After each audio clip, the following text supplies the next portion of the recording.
Di gang sempit Jakarta Timur, aroma rempah gulai menari di udara malam hangat, menggoda, tapi juga menyimpan rahasia. Pedagang kaki lima bernama Raka tampak biasa.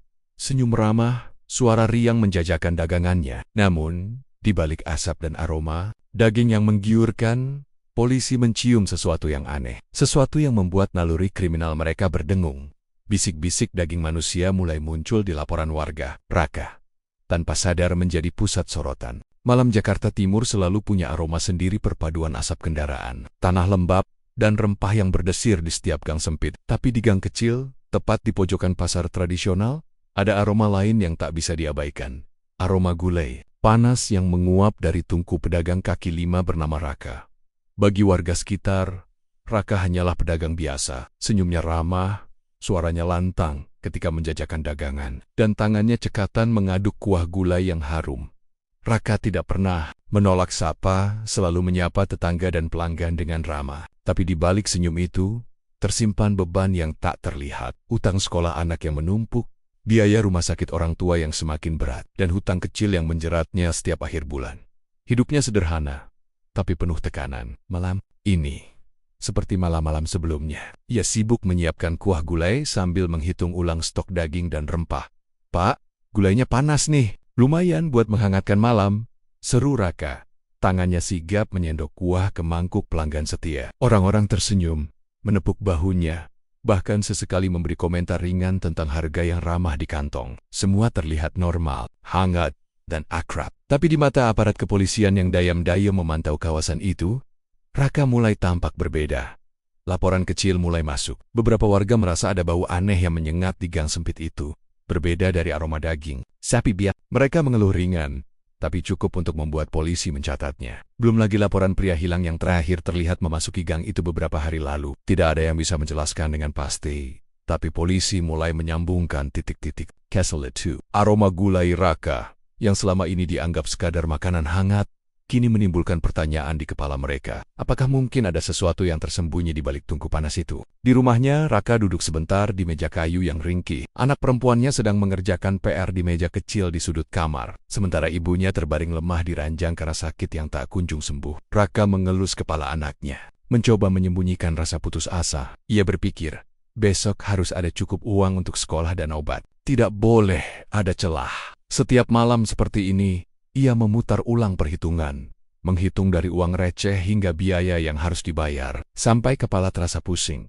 Sementara itu, di gang belakang, beberapa petugas polisi berjalan perlahan, memeriksa setiap sudut. Mata mereka tajam, seolah bisa menembus asap gulai yang mengepul. Rekaman CCTV di pasar yang semula dianggap sepele, kini diperiksa ulang. Setiap langkah Raka, setiap transaksi, bahkan setiap tamu yang mampir ke warungnya, menjadi bahan catatan. Polisi belum tahu pasti apa yang sedang terjadi, tapi insting mereka mengatakan ada sesuatu yang tidak biasa, sesuatu yang bisa lebih gelap daripada sekadar bau rempah atau hilangnya satu orang.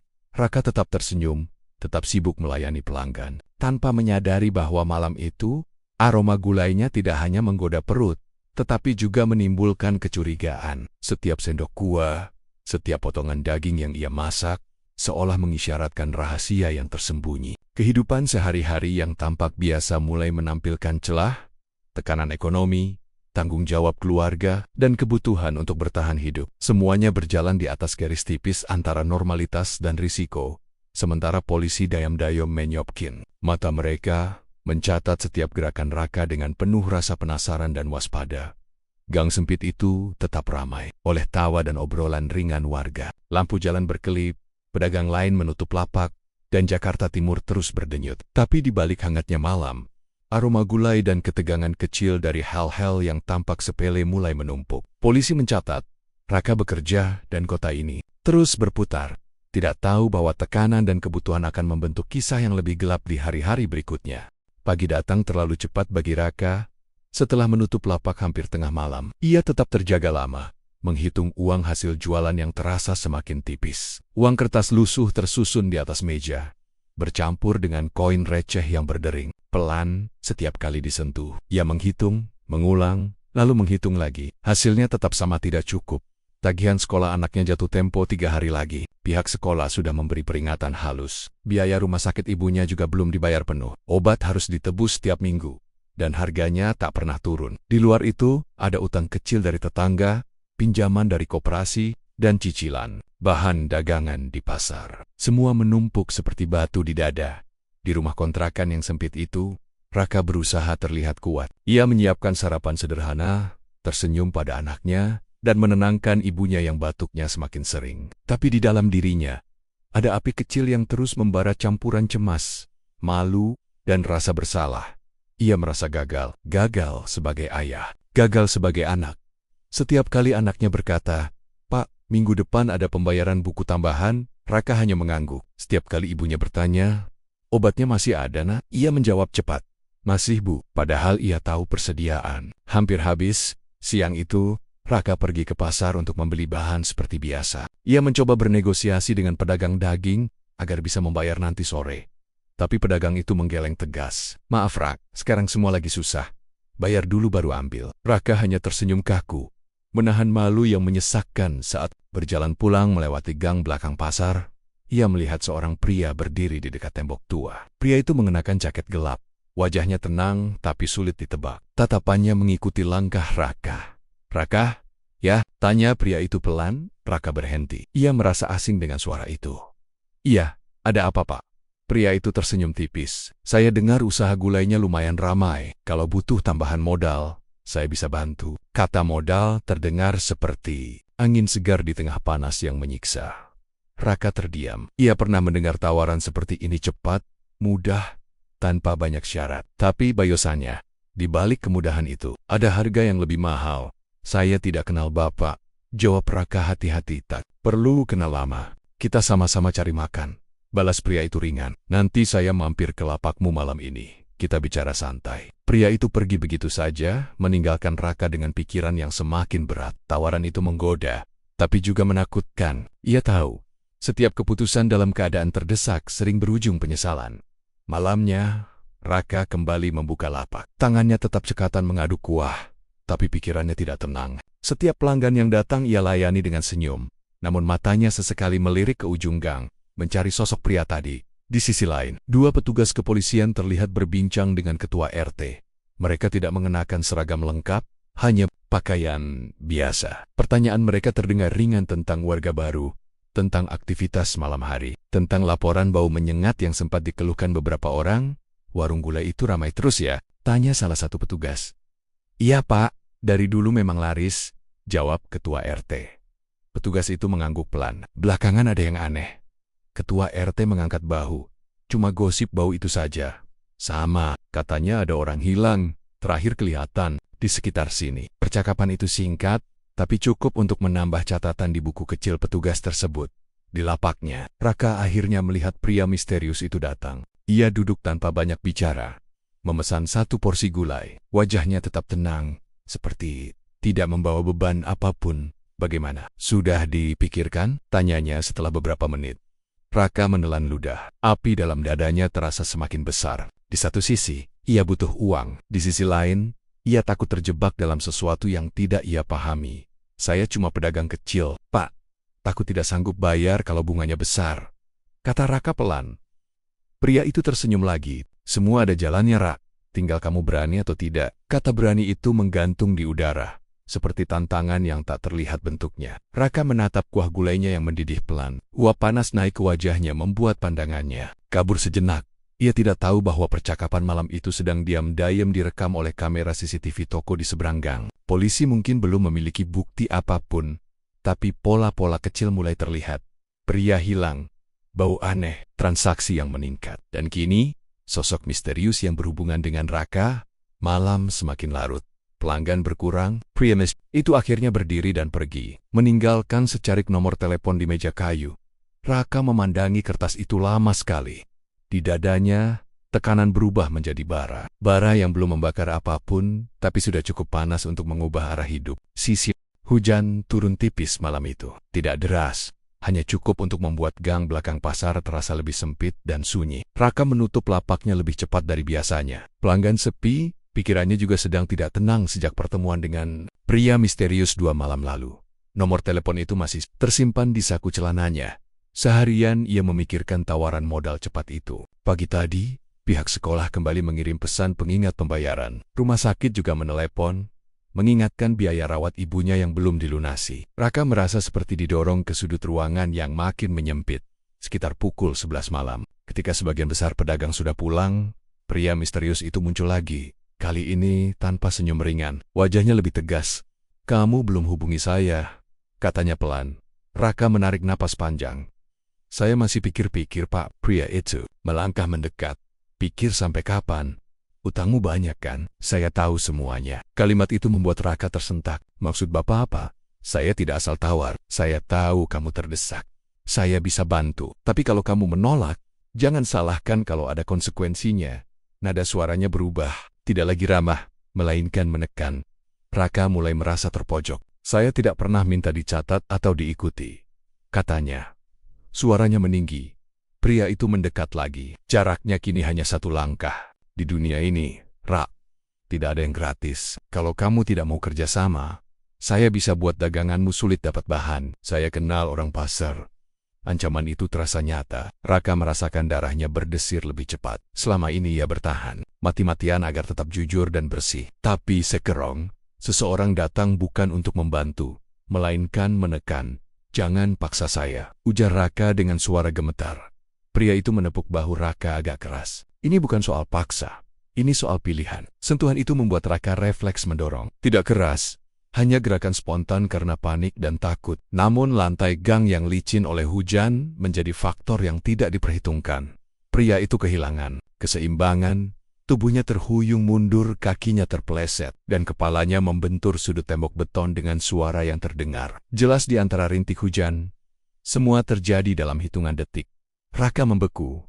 Pria itu tergeletak tak bergerak, mata terbuka, tapi kosong. Darah perlahan mengalir tipis di pelipisnya, bercampur dengan air hujan yang mengalir di lantai. Pak, Raka mengguncang bahunya pelan. Tidak ada respons. Jantung Raka berdegup kencang, lebih keras daripada suara hujan. Tangannya gemetar. Ia tidak pernah berniat mencelakai siapapun. Ia hanya ingin ancaman itu berhenti. "Bangun, Pak. Saya tidak sengaja." Sunyi. Gang itu seolah menahan napas. Raka mundur beberapa langkah. Kepalanya terasa kosong. Pikiran berputar cepat. Lapor polisi. Lari, minta tolong. Tapi jika ia melapor, bagaimana dengan ceritanya? Siapa yang akan percaya bahwa itu kecelakaan? Ia punya utang. Ia terdesak. Pria itu datang menawarkan modal dengan nada mengancam. Semua bisa terlihat seperti motif. Ia membayangkan anaknya, ibunya. Jika ia dipenjara, siapa yang akan mengurus mereka? Hujan makin deras. Raka berdiri di antara dua pilihan yang sama-sama menakutkan. Beberapa menit kemudian, ia menyeret tubuh pria itu ke sisi gang yang lebih gelap, dekat tumpukan kardus bekas. Tangannya gemetar sepanjang waktu. Nafasnya tidak teratur. Setiap suara kecil membuatnya menoleh panik. Ini bukan rencana, ini bukan niat, ini kecelakaan. Tapi kenyataan di depannya tidak bisa disangkal. Sementara itu, di kantor polisi sektor setempat, laporan orang hilang mulai dicatat secara resmi. Nama pria misterius itu sudah masuk daftar pencarian karena tidak pulang sejak sore. Keluarganya melapor setelah teleponnya tidak aktif. Seorang petugas membaca laporan itu sambil mengingat kembali percakapan dengan ketua RT beberapa hari lalu tentang bau aneh dan gang belakang pasar. "Kita cek lagi area itu besok pagi," kata petugas tersebut. Belum ada yang mengarah langsung ke Raka. Belum ada bukti. Hanya potongan-potongan kecil yang belum tersusun. Di gang yang mulai sepi, Raka masih berdiri terpaku. Tangannya kotor, bajunya basah. Ia merasa dunia berputar terlalu cepat. Ia tahu satu hal, malam ini adalah malam yang salah. Bukan hanya karena satu dorongan kecil yang berujung fatal, tapi karena setelah ini, apapun keputusan yang ia ambil, hidupnya tidak akan pernah sama lagi. Fajar belum sepenuhnya datang ketika Raka masih duduk sendirian di dapur kecil rumahnya. Matanya sembab, kepalanya berat. Tubuh pria itu sudah ia pindahkan sebelum subuh. Dalam keadaan panik dan setengah sadar, ia tidak tahu harus menyebut perbuatannya sebagai apa: kesalahan, kecelakaan, atau awal dari sesuatu yang jauh lebih gelap. Yang ia tahu hanya satu: uang harus ada hari ini. Tagihan sekolah tidak bisa menunggu. Rumah sakit tidak menerima alasan, dan pasar tidak memberi bahan tanpa pembayaran. Raka menatap tungku kompor di depannya. Api kecil menyala pelan. Di sampingnya, daging yang belum pernah ia lihat dalam hidupnya kini terbungkus rapi. Tangannya gemetar saat menyentuhnya. Hatinya menolak. Pikirannya berteriak bahwa ini salah. Tapi suara lain di kepalanya lebih keras, suara tentang anaknya yang bisa dikeluarkan dari sekolah, tentang ibunya yang mungkin tidak mendapat obat. Aku tidak punya pilihan, gumamnya lirih. Kalimat itu ia ulang berkali-kali, seperti mencoba meyakinkan diri sendiri. Pagi itu, Raka memasak dengan gerakan yang lebih lambat dari biasanya. Kuah gulai mendidih, rempah-rempah menguar kuat. Ia mencampurkan semuanya dengan hati yang kalut. Setiap potongan yang masuk ke dalam panci terasa seperti beban yang semakin berat di dadanya.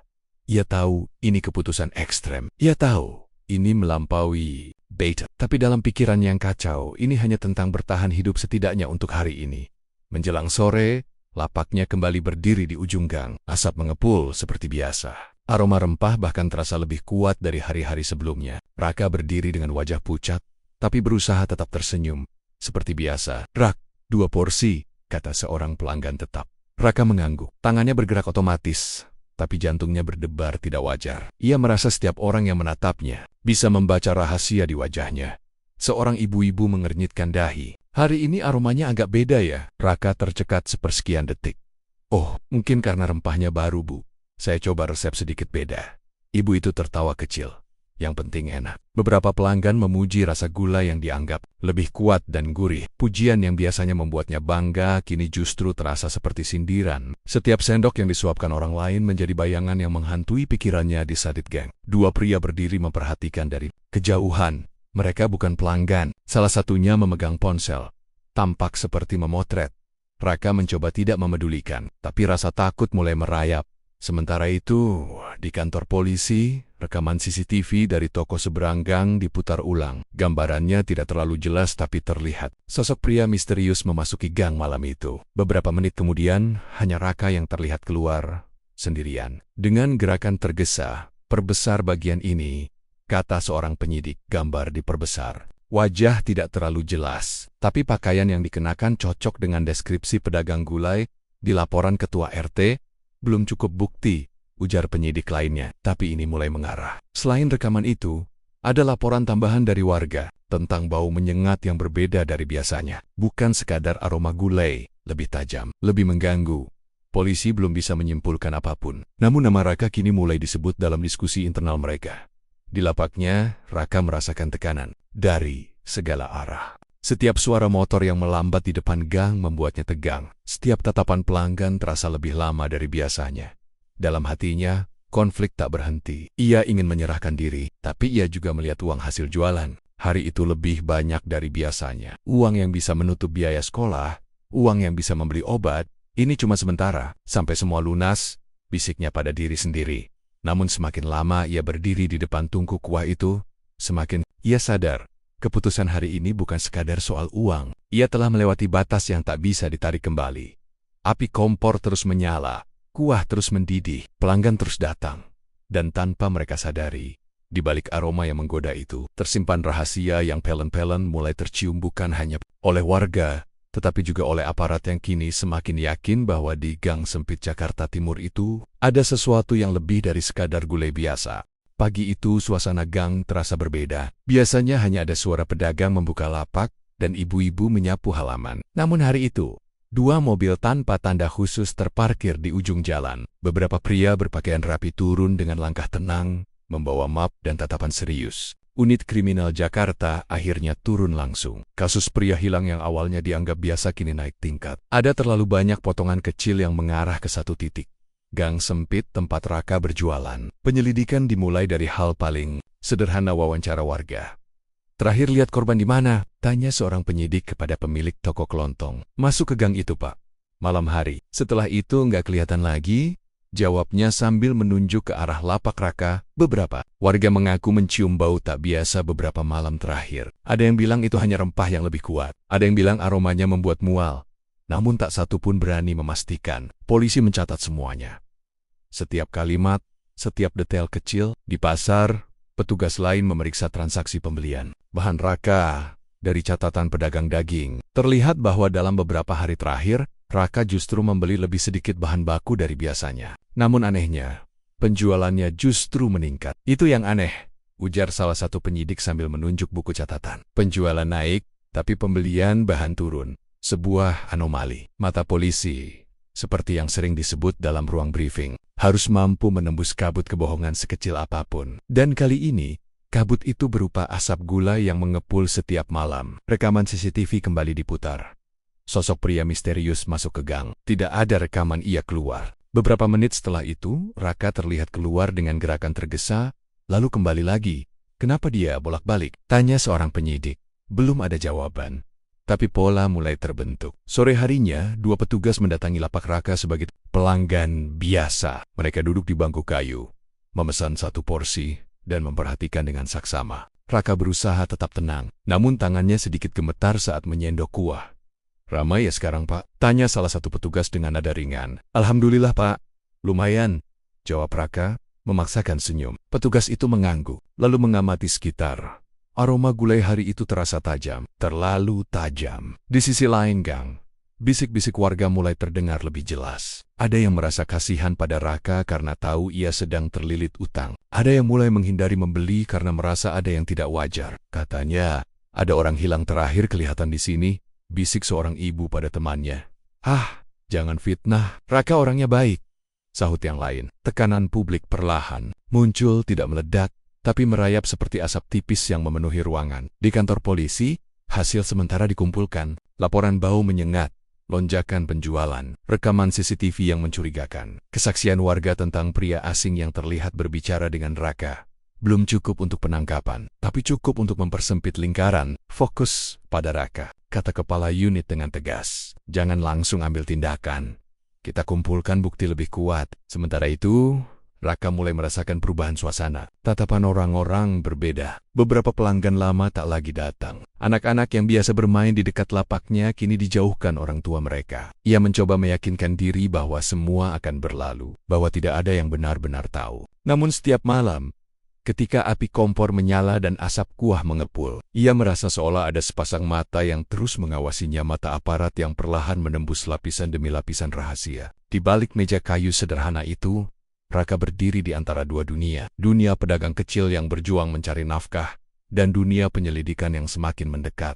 Jejak itu sudah tercium, bukan hanya oleh warga yang mulai curiga, tetapi aparat yang kini yakin bahwa di balik aroma menggoda gulai itu, tersembunyi sesuatu yang lebih gelap, sesuatu yang tinggal menunggu waktu untuk terungkap. Penyelidikan memasuki minggu kedua. Nama Raka kini tidak lagi sekadar catatan kecil di sudut berkas. Ia sudah menjadi fokus utama. Namun polisi belum bergerak terbuka. Mereka memilih menyusun potongan demi potongan, seperti merangkai puzzle yang gambarnya mulai terlihat samar. Terobosan datang dari laporan keluarga korban. Dari ponsel yang berhasil dilacak riwayat komunikasinya, ditemukan beberapa pesan terakhir sebelum pria itu hilang. Salah satunya menyebut nama Raka. Target sudah terdesak, bisa ditekan soal modal. Pesan itu membuat ruang penyelidikan mendadak hening. Polisi kemudian menelusuri lebih jauh latar belakang korban. Ternyata pria misterius itu bukan pemberi pinjaman resmi. Ia pernah dilaporkan dalam kasus penipuan berkedok investasi kecil-kecilan. Modusnya sederhana, menawarkan modal cepat untuk pedagang kecil, lalu menjerat mereka dengan bunga tinggi dan ancaman jika gagal bayar. Beberapa korban sebelumnya memilih diam karena takut atau malu. Nama Raka muncul dalam catatan pesan itu, bukan sebagai rekan, melainkan sebagai calon target. Jadi bukan cuma soal hilang, ujar salah satu penyidik pelan. Ada motif tekanan. Temuan itu mengubah sudut pandang. Kini bukan hanya soal pria hilang yang terakhir terlihat di gang. Raka, ada kemungkinan terjadi cekcok. Ada kemungkinan tekanan memicu sesuatu yang lebih besar. Namun satu hal belum berubah. Tubuh korban belum ditemukan. Sementara itu, Raka mulai merasakan tekanan dari dalam dirinya sendiri. Ia sulit tidur. Setiap kali memejamkan mata, bayangan kepala pria itu membentur tembok muncul kembali. Suara benturan itu seperti terulang tanpa henti di kepalanya. Ia duduk sendirian di dapur, menatap tungku yang padam. Tangannya memegang gelas teh yang sudah dingin. Kalau saja malam itu aku tidak mendorong, gumamnya. Ia tahu pria itu bukan orang baik. Ia tahu dirinya ditekan dan diancam. Tapi kenyataan bahwa seseorang kehilangan nyawa tetap menghantui. Ia tidak pernah membayangkan hidupnya akan sampai di titik ini. Anaknya mulai bertanya kenapa ayahnya terlihat sering melamun. Ibunya yang sakit pun menyadari perubahan sikap Raka. "Kamu kenapa, Nak? Banyak pikiran?" tanya ibunya pelan. Raka hanya mengangguk singkat. Ia tidak sanggup menjelaskan apapun. Di luar, bisik-bisik warga semakin kencang. Ada yang mulai mengaitkan hilangnya pria itu dengan Raka. Ada pula yang membela, mengatakan Raka tidak mungkin melakukan hal buruk. Namun polisi tidak bergerak berdasarkan gosip. Mereka kembali memeriksa rekaman CCTV dari sudut berbeda. Mereka memanggil pedagang pasar yang pernah melihat pria misterius berbicara dengan Raka, seperti orang menagih sesuatu. Kata seorang saksi, nada bicaranya nggak enak. Detail kecil itu memperkuat dugaan bahwa ada konflik sebelum pria itu menghilang. Ketegangan meningkat ketika tim forensik menemukan bercak samar di sudut gang belakang bekas cairan yang telah dibersihkan, namun masih meninggalkan jejak mikroskopis. Hasil awal menunjukkan indikasi darah. Belum ada kesimpulan resmi, tapi arah penyelidikan semakin jelas. Ini bukan sekadar orang hilang, kata kepala unit dalam rapat tertutup. Ada sesuatu yang lebih gelap. Sementara itu, Raka berdiri di lapaknya seperti biasa. Api menyala, kuah mendidih, namun kini setiap kepulan asap terasa seperti pengingat bahwa rahasianya tidak lagi aman. Ia mulai menyadari bahwa kejadian malam itu bukan sekadar kecelakaan biasa. Tekanan ekonomi memang mendorongnya ke titik rapuh. Ancaman pria itu memang membuatnya panik. Tapi keputusan setelahnya itulah yang membuat semuanya semakin dalam. Penonton, jika melihat dari kejauhan, mulai memahami akar psikologisnya. Ini bukan tentang niat jahat yang direncanakan. Ini tentang seseorang yang ditekan, dipermainkan, lalu terjebak dalam satu kesalahan fatal yang berkembang menjadi rangkaian keputusan yang lebih gelap. Raka kini hidup dalam dua ketakutan. Ketakutan pada hukum yang mungkin segera mengetuk pintunya, dan ketakutan pada dirinya sendiri pada kenyataan bahwa dalam keadaan terdesak, ia mampu melangkah sejauh ini. Dan di sisi lain, polisi semakin yakin, di balik aroma gula yang masih menggoda setiap malam, ada rahasia yang perlahan terbuka, belum sepenuhnya terungkap, tapi cukup untuk memastikan bahwa kebenaran tinggal menunggu waktu. Gang sempit itu tidak lagi seramai dulu. Jika sebelumnya tawa dan obrolan ringan terdengar setiap malam, kini suara-suara itu berubah menjadi bisik-bisik yang terputus ketika Raka lewat. Tatapan warga tidak lagi hangat, ada jarak yang terasa, tipis tapi nyata. Isu tentang pria hilang semakin menyebar. Media lokal mulai menyinggung kasus tersebut sebagai hilang misterius di kawasan pasar. Nama Raka memang belum disebut, tetapi warga sudah mulai menyimpulkan sendiri. Aneh saja, sejak orang itu hilang, jualannya makin ramai, bisik seorang pria di warung kopi. Katanya polisi sering keliling ke situ. Sahut yang lain. Sebagian masih membela Raka. Mereka tahu ia terdesak ekonomi. Mereka tahu ia bekerja keras. Tapi sebagian lagi mulai menjaga jarak, memilih tidak membeli gulainya lagi. Raka merasakan semuanya. Setiap tatapan yang berubah, setiap pelanggan yang tidak lagi datang, terasa seperti vonis diam-diam. Ia berdiri di depan tungku, tapi pikirannya jauh.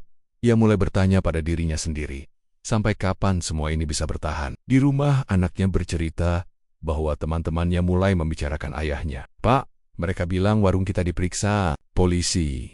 Kenapa, Pak? Tanya anaknya polos.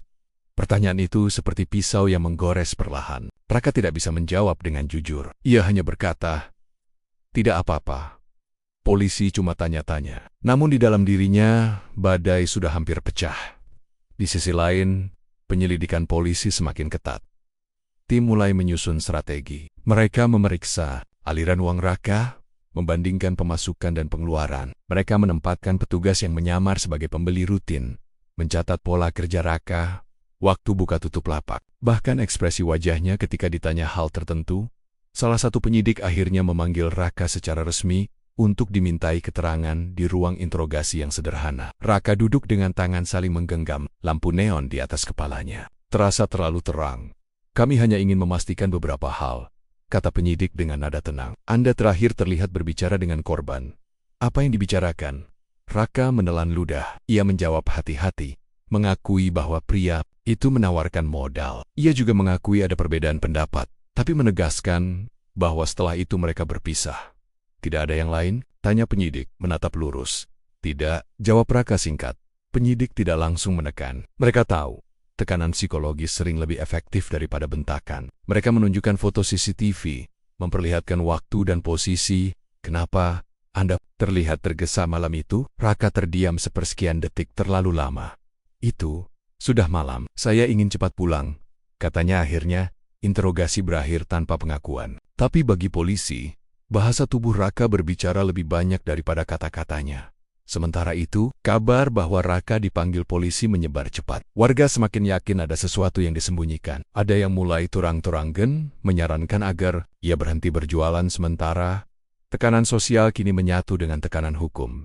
Di tengah semua itu, Raka menghadapi dilema terbesar dalam hidupnya. Ia bisa menyerahkan diri, mengakhiri kebohongan yang terus membesar. Atau ia bisa terus bertahan, berharap tidak ada bukti yang cukup untuk menjeratnya. Setiap malam, ketika api kompor menyala, ia merasa seperti berdiri di atas garis tipis. Di satu sisi ada keluarganya yang bergantung padanya. Di sisi lain ada hukum yang perlahan mengepung. Ia berdiri lama di depan tungku, menatap kuah yang mendidih. Uapnya naik, menutup pandangan sesaat. Dalam kabut tipis itu, ia merasa seperti hidupnya juga tertutup oleh asap keputusan yang salah. Aku cuma ingin bertahan, bisiknya lirih. Namun semakin ia bertahan, semakin lingkaran itu menyempit. Polisi kini tidak lagi sekadar mencurigai. Mereka menunggu celah. Satu kesalahan kecil, satu bukti tambahan, satu pengakuan yang terpeleset. Don Raka tahu tekanan ini tidak akan berhenti. Konflik di dalam dirinya mencapai puncak. Naluri bertahan hidup berteriak agar ia tetap diam. Moralnya menuntut kejujuran, dan bayangan hukum berdiri di depan pintu gang sempit Jakarta Timur. Itu kini bukan lagi sekadar tempat berjualan. Ia telah berubah menjadi arena pertarungan antara rasa bersalah, desakan hidup, dan konsekuensi yang tak terelakkan. Pagi itu, udara Jakarta terasa lebih berat dari biasanya. Di depan warung kecil milik Raka, garis polisi telah terpasang. Warga berkerumun, berbisik-bisik, sebagian merekam dengan ponsel mereka. Tidak ada lagi aroma gula yang dulu menggoda. Yang tersisa hanya bau anyir kenyataan yang akhirnya terbongkar. Unit Kriminal Jakarta bergerak cepat setelah bukti-bukti terkumpul. Hasil analisis forensik dari sampel sisa daging yang diamankan menunjukkan fakta yang tak terbantahkan. Data transaksi keuangan Raka juga mengungkap aliran dana mencurigakan lonjakan, pembelian bahan tertentu yang tidak sebanding dengan laporan pemasok resmi. Ditambah lagi, kesaksian beberapa warga yang melihat korban terakhir memasuki warungnya pada malam sebelum dinyatakan hilang, membentuk satu rangkaian yang utuh. Mata polisi yang menembus asap gulai kini benar-benar menemukan sumbernya. Penangkapan dilakukan tanpa perlawanan berarti. Raka hanya tertunduk ketika borgol melingkar di pergelangan tangannya. Wajahnya pucat, matanya kosong, seolah ia sudah tahu bahwa langkahnya selama ini hanyalah hitungan mundur menuju akhir yang tak terhindarkan. Di ruang interogasi, ia akhirnya berbicara, bukan dengan teriakan atau pembelaan, melainkan dengan suara pelan yang penuh kelelahan. Ia mengakui kemarahannya pada korban pertama, pria yang menipunya dengan skema pinjaman palsu, membuatnya terlilit. Utang dan hampir kehilangan rumah kontrakan. Kemarahan itu berubah menjadi dendam. Dendam berubah menjadi tindakan ekstrem. Dan setelah garis moral itu terlewati sekali, semuanya terasa semakin mudah, semakin gelap. Namun hukum tidak menilai berdasarkan rasa sakit pribadi. Proses persidangan berlangsung beberapa bulan kemudian. Jaksa memaparkan bukti forensik, rekaman transaksi, serta kesaksian para saksi. Pengacara mencoba menekankan latar belakang ekonomi, raka utang pendidikan anaknya, tekanan biaya hidup di kota besar, dan rasa terhina akibat penipuan. Namun hakim tetap berpegang pada fakta. Nyawa telah hilang, dan tindakan kriminal dilakukan dengan sadar. Vonis dijatuhkan. Hukuman penjara berat menanti Raka. Di luar ruang sidang, istrinya menangis. Anak sulungnya hanya menunduk mungkin belam, sepenuhnya mengerti bagaimana hidup mereka berubah dalam sekejap. Warung kecil itu kini tutup selamanya. Papan namanya dilepas, menyisakan bekas paku di dinding kusam. Warga yang dulu berbisik kini berbicara lebih lantang. Ada yang merasa lega, ada yang masih tak percaya. Beberapa mulai merenung tentang betapa tipisnya batas antara korban dan pelaku ketika tekanan hidup menghimpit tanpa jeda. Kisah Raka menjadi cermin pahit tentang kesenjangan ekonomi yang nyata, tentang utang pendidikan yang membelit keluarga kecil, tentang warga kelas bawah yang terjepit antara kebutuhan dasar dan kerasnya kota. Ketika peluang terasa tertutup, sebagian orang bisa tergelincir ke jurang keputusan yang tak pernah mereka bayangkan sebelumnya. Namun cerita ini juga menegaskan satu hal penting. Kesulitan hidup bukan pembenaran untuk menghilangkan nyawa. Hukum tetap berdiri, meski alasan pribadi terasa menyayat hati. Rasa marah dan dendam mungkin bisa dimengerti, tetapi tidak pernah bisa dijadikan alasan untuk melanggar batas kemanusiaan. Di balik jeruji, Raka akhirnya memiliki waktu yang tak pernah ia miliki sebelumnya, waktu untuk berpikir tentang pilihan, tentang satu momen ketika ia bisa saja berhenti, bisa saja mencari jalan lain, tentang bagaimana satu keputusan ekstrem menghancurkan bukan hanya hidup orang lain, tetapi juga hidupnya sendiri dan keluarganya. Dan bagi kota yang terus bergerak ini, Kisah itu menjadi pengingat sunyi. Kebutuhan dasar manusia yang terabaikan bisa mendorong tindakan kriminal. Tetapi, hukum dan moral tetap menjadi garis yang tak boleh dilewati. Teman-teman, kisah Raka bukan sekadar cerita kriminal tentang sebuah warung kecil di sudut kota. Ini adalah potret kerasnya kehidupan. Tentang tekanan ekonomi, rasa putus asa, dan satu keputusan yang mengubah segalanya dalam hitungan detik. Dari awal, kita melihat bagaimana kemarahan yang dipendam bisa berubah menjadi dendam. Dendam yang dibiarkan tumbuh tanpa kendali, perlahan mengikis logika dan nurani. Sampai akhirnya, batas antara benar dan salah terasa kabur. Tapi pada akhirnya, seberapa gelap pun alasan di balik sebuah tindakan, hukum tetap berdiri. Tidak ada yang benar-benar bisa bersembunyi selamanya. Kisah ini juga jadi pengingat buat kita semua, bahwa di balik berita kriminal, selalu ada lapisan cerita tentang tekanan hidup, tentang beban yang mungkin tak terlihat dari luar. Namun satu hal yang harus kita pegang teguh: kesulitan hidup bukan alasan untuk mengorbankan nilai kemanusiaan. Semoga cerita ini bisa jadi refleksi, bukan hanya tentang rasa takut, tapi juga tentang empati dan kewaspadaan. Jika kamu merasa tertekan oleh masalah hidup, carilah bantuan, berbicaralah, jangan memendam semuanya sendirian. Karena satu keputusan dalam emosi sesaat bisa membawa konsekuensi seumur hidup. Terima kasih sudah mengikuti cerita ini sampai akhir. Jika kamu ingin kisah investigasi lainnya dengan sudut pandang yang berbeda dan penuh pelajaran, jangan lupa dukung channel ini dengan like, komentar, dan subscribe. Sampai jumpa di cerita berikutnya. Tetap bijak, tetap waspada, dan ingat, setiap pilihan selalu punya konsekuensi.